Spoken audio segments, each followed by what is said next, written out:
A new subscription box from the folks over at Horror Pack? Yes, please.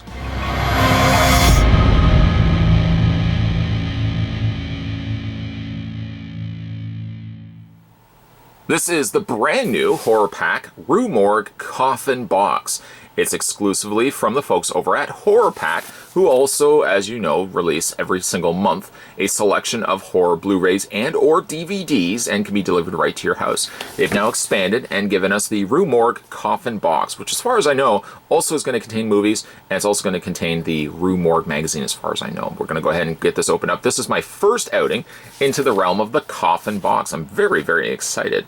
Now the box unfortunately did get a little on the smash side, but rest assured it did come inside a giant mailing envelope, so hopefully everything inside has not been damaged. With that being said, we're going to go ahead and grab a knife. I've got myself Hank here, and you know what? I don't even need you, Hank. I'm sorry. I got your hopes up. I feel really bad about doing that.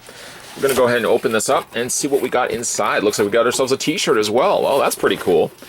Let's get the flap completely opened. Inside we've got ourselves the Nosferatu limited edition enamel pin. Look at that.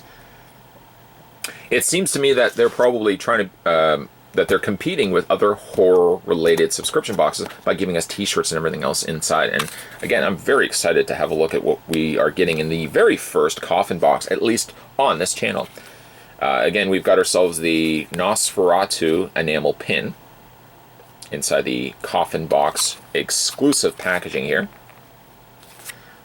What else do we have inside? We got ourselves a t-shirt. The t-shirt seems to have Frankenstein's monster. Yes, I took the time to say Frankenstein's monster, because I know there's always the ongoing debate of whether his name is Frankenstein or his name is Frankenstein's monster. I think socially, it's been accepted that you can really use either or. I usually just say Frankenstein instead of saying Frankenstein's monster every single time. But needless to say, a really nice illustration there of Frankenstein, all in a green and yellow motif. I like how there's a slight bit of a lighter yellowish color to his body that it stands out against the backdrop of the green. That looks really cool. Looks like we also got ourselves a movie copy of Rest Stop. I don't think I've ever seen Rest Stop. It says Rest Stop, Dead Ahead, hauntingly realistic in the style of the original version of The Vanishing. Ooh, I did like the original Vanishing. Let's see what we got here. The movie itself, let's see what the runtime is. It was released in 2006. The runtime for this is 85 minutes. The blood-drenched first film from Raw Feed. Jess is at the wheel. Nicole, rides shotgun. At the end of the road, stretching before them, is a glamorous Hollywood. They're on a road trip all night. Oh, all right. Straight to hell. Boy, oh boy. You know what? Let's read that again. Boy, oh boy. Jess is at the wheel. Nicole rides shotgun. At the end of the road, stretching before them, is glamorous Hollywood. They're on a road trip, all right, straight to hell. When the runaway lovers pause at an abandoned rest stop, here we go, this is always where it goes well. Jess disappears, and someone else appears, with the own demented sense of fun. With drills, staple guns, box cutters, all the tearing, grinding, ripping tools needed to hew wood or metal or people, especially young, pretty people just like Nicole. Director John Shiban, writer and executive producer of The X-Files and Supernatural, keeps the terrors and twists coming, each outshocking the last. Stop, stay a while, but don't expect to rest. Special features include 3 horrific alternate endings, shocking crime scene photos, Scott's family album, and theatrical trailer. And judging by the it looks like there's going to be some excessive amounts of blood, so I'm going to give that a watch. What else do we have inside here? This is My Werewolf Neighbor by Jeff Strand. I'm guessing it's a short story. It is a short story. Of course, for the purpose of you guys wanting to get this for yourself, and for the sake that I'm not going to spend the next 45 minutes reading this, probably won't take that long to read it. Let's see what it says on the back. I'm not saying that I thought I was... Oh, I'm not saying... Oh boy, I'm going to have to clean out these eyes. I'm not saying that I thought I was some big hero or anything, but a lot of people wouldn't say werewolf neighbor. Screw that. I'm not getting involved with something so potentially dangerous. Not me. Gonna put that right down there. And of course, we got ourselves our issue of Rue Morgue. And this is issue, well, it's now in our 20th year. I didn't realize they were celebrating 20 years of Rue Morgue. This is issue 182. Inside we have Hereditary, which I still have not yet seen. 2 Decades of Living Dead Dolls, the ghastly art book of ghoulish Gary Pullen, and horror movies invade Berlin. Let's do a quick flip through here.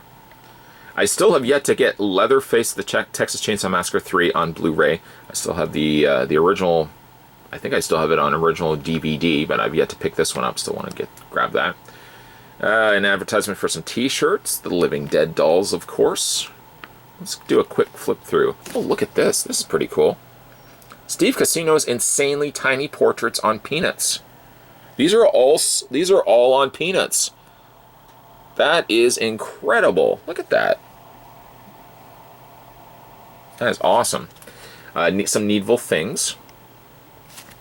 What else do we have in here? Fear is Family. Is Hereditary this generation's exorcist? Writer-director Ari Aster uproots the ideas behind his herring horror movie masterpiece. Let's see what else we have in here. Bad Seeds.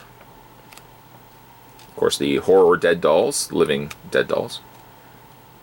The Pinhead was really cool. I did a review of that one. And flip, flip, flip, flip, flip.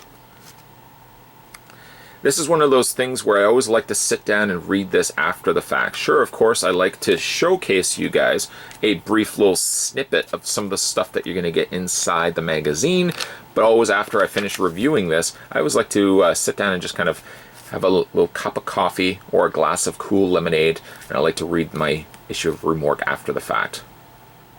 Pretty cool. And again, here's all the things that we got inside the very first Coffin box. We've got ourselves, of course, the Rue Morgue magazine. We had to, of course, get that. A short story, My Werewolf Neighbor.